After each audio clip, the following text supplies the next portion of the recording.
تو آپ نے مدینہ طیبہ چھوڑ دیا تھا.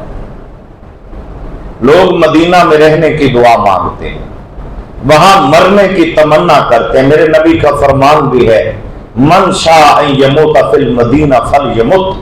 فرمایا اگر دل میں شوق ہو کہ موت مدینے میں آئے تو یہ آرزو رکھا کرو جسے مدینے میں موت آ جائے, میں حشر کے دن اٹھوں گا تو جنت البقیع والوں کو اپنے ساتھ لے کر میدان حشر میں جاؤں گا.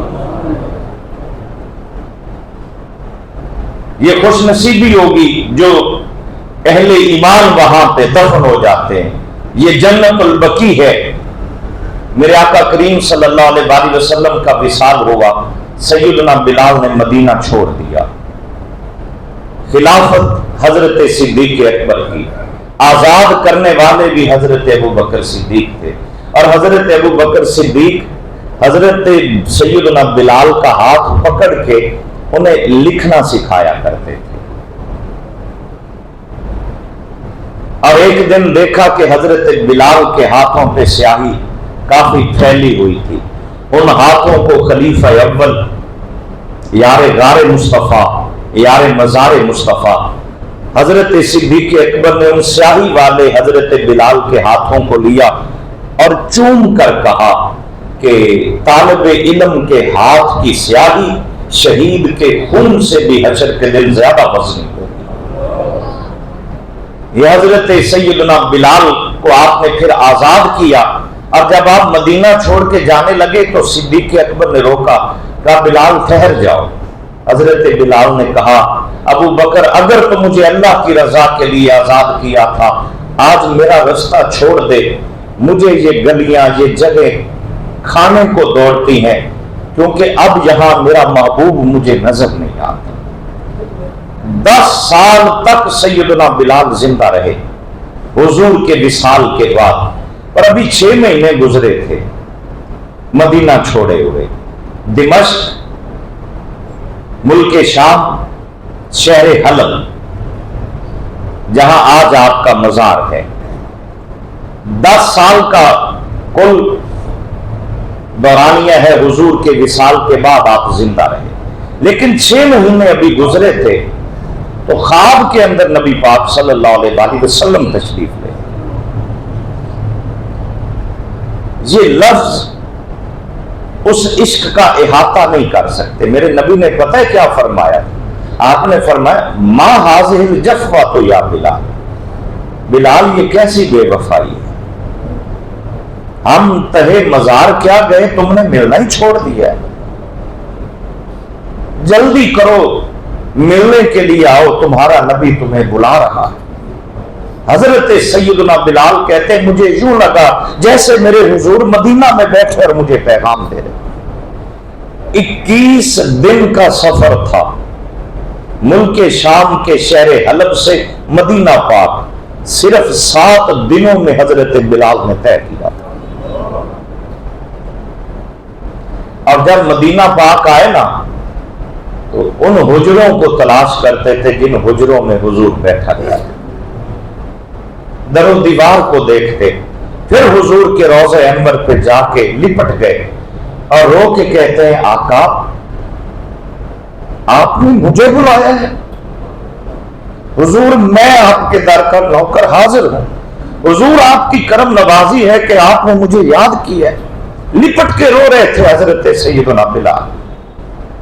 ایک ایسا عشق ہے میرے حضور کا کہ یہ جب سینوں میں آ جائے تو حضور خود بلاتے ہیں. اسی بات سے علماء نے یہ مسئلہ لکھا ہے, وہ کہتے ہیں مدینہ جانے والوں تم نہیں جاتے, حضور بلاتے ہیں.